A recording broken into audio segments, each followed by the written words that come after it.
Hello everyone and welcome back to another Mortal Kombat drip ranking tier list. This time we're going through all of Sub-Zero's mainline appearances in Mortal Kombat. I definitely think Sub-Zero has had a bit more variance throughout all of his designs compared to Scorpion. While Scorpion's appearances did change pretty drastically throughout the series, I definitely think Sub-Zero's had the most drastic visual changes throughout the series in my opinion. So just like Scorpion, let's go ahead and start with the original Mortal Kombat. This outfit is classic, it is nostalgic. For some people that played Mortal Kombat like day one in the arcade, I would say this would probably be closer to the danker categories just for the nostalgia reasons for a lot of the old school players. But for me, I didn't play Mortal Kombat 1 like at release or anything like that. So, just like with Scorpion, I would go ahead and say this is in the cringe category. It's not awful by any means, but it's definitely in the cringe category. With MK2, once again, this is a little bit of an improvement compared to MK1, or the original MK, my bad.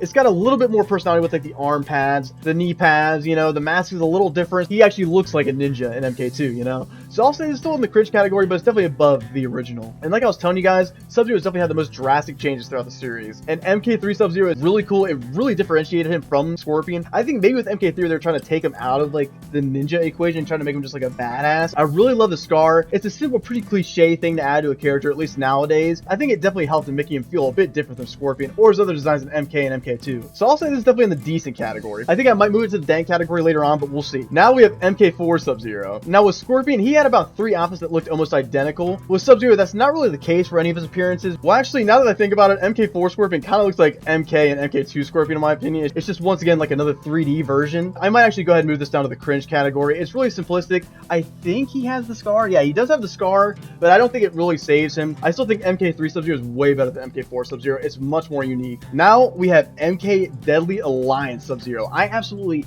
love this appearance. I love how they were kind of going the route in the older games of having like the ice kind of overtake him a bit. There was like this gradient of ice that was slowly consuming him, and I really like that idea. And I also love the older Sub-Zero. I like to think that his abilities were slowly kind of taking hold of him to some extent. Like I like how his scar is blue. That looks really cool. I really like it. It takes the MK3 design and kind of cranks it up a bit, you know? He kind of seems like a hardened badass in Deadly Alliance, and we never really got this type of Sub-Zero ever again. MKX Sub-Zero was kind of close to story mode, but he just didn't feel the same. It wasn't like that same kind of, you know, Giga Chadness, you know?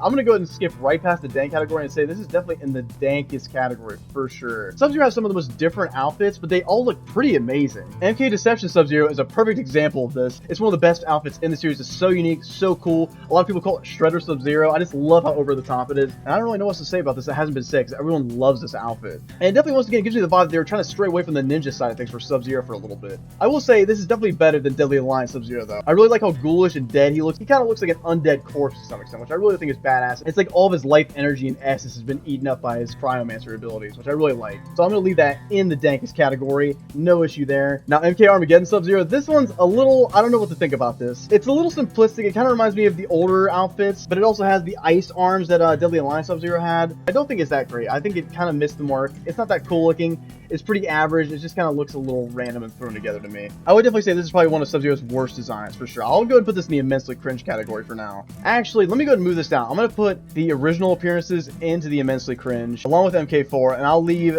the cringe category with Armageddon Sub-Zero. Now, MK versus DC, it kind of seems like they were already working on MK9 at the time. The outfits look really similar to how they looked at MK9 with just very minute differences. He did, however, have the ice arms, which I really liked, which didn't really get featured in MK9, sadly. The mask looked almost identical to how it looks at MK9. The only difference here is really the shoulder pads and like the middle armor piece. I really don't think it really hit the mark. Maybe it was just the graphics at the time or something like that, but I think it's in the decent category. I'm gonna go ahead and say it's worse than MK3. It's almost a greatness, but not yet. You know, it was still cooking in the oven, you know? It was still baking. Now we have one of Sub-Zero's iconic looks, MK9 Sub-Zero. I really love this design. It's in the same simplistic vein that a lot of the skins are that I kind of shit on. It's like the MK Armageddon and MK versus DC skin done right, you know? I really like this one. It's not over the top. It's not my personal favorite, but it is really iconic. It looks cool. I love the armor on the sides. It has a very ancient appearance, you know? I really like this one. So I think this will be our first dank category, you know? It just kind of fills in that spot, you know? It's not the best, but it's okay. It's pretty good. Now we have one of the best designs, in my opinion, of Sub-Zero, MKX Sub-Zero. I really liked how Sub-Zero looks in the promotional material for MKX,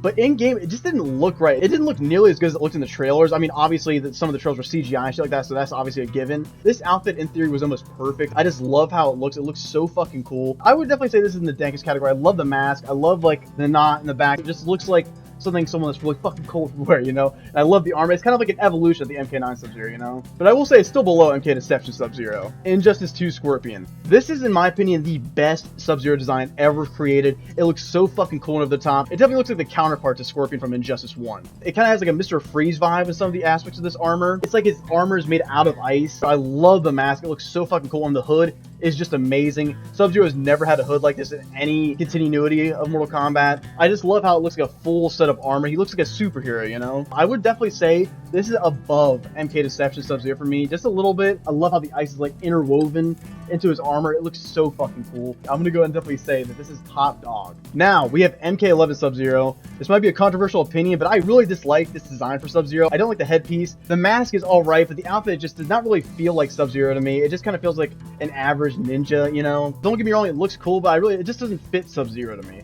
It's over the top, but not in a good way. It's not well designed, in my opinion. I would go ahead and say this is definitely in the cringe category, above MK Armageddon Sub-Zero, but it's still not great at all to me. And now we have the latest design of Sub-Zero, MK1 Sub-Zero. This Sub-Zero is really cool looking. He kind of has the shoulder pads kind of akin to MK9 Scorpion. I like that they're kind of meeting in the middle with like MK3 Sub-Zero and MK9 Sub-Zero, and kind of a little bit of MKX. It's just kind of the perfect combo of that. It's not too over the top. He just looks like a ninja that maybe has ice powers, you know? I really like the mask design. It's simplistic enough that they could do a lot with it, just because of the graphical capabilities they have on the current gen consoles and PC and stuff like that. I think the fact that they cut off the PS4 and Xbox One side of things really helped this skin be what it is. Even though MK11 looks really good, I really don't think this skin would have worked out in MK11 that well. But is it the best? I think Sub-Zero has a lot of great designs that I think are way better than this skin. I'll go ahead and say it's very slightly better than MK Deadly Alliance Sub-Zero. I don't know, just because we haven't seen a lot of it yet, I'm gonna go ahead and put it below Deadly Alliance Sub-Zero. It's still in the dankest category. It still looks really fucking nice, but this is definitely still in the dankest category because it's that good. It's still really good. But yeah, guys, this is my tier list. I'm pretty happy with this. What we got here in the immensely cringe category, we got the original Mortal Kombat Sub-Zero, MK2 Sub-Zero, and MK4 Sub-Zero. In the cringe category, we have MK Armageddon Sub-Zero and MK11 Sub-Zero. Sorry, had to be done. In the decent category, we have MK vs. DC Sub-Zero and MK3 Sub-Zero. In the dank category, we have MK9 Sub-Zero. And in the absolute dankest category, we have MK1 Sub-Zero, MK Deadly Alliance Sub-Zero, MKX Sub-Zero, MK Deception Sub-Zero, and finally, Injustice 2 Sub-Zero. The perfect design for Sub-Zero, the best design for Sub-Zero. There's not a thing wrong with that design. I absolutely love it. Yeah, guys, that's my drip ranking / tier list for all the Sub-Zero appearances throughout the series. I really had a lot of fun doing this, guys. Definitely let me know what you guys think down in the comments. What's your tier list or ranking of Sub-Zero's appearances? I'd definitely love to hear it. But yeah, guys, as always, thank you guys for watching. If you're new to the channel, please subscribe if you like the video. I'd really appreciate it. And yeah, I hope you guys have a good rest of your day, and I'll see you guys soon. Peace.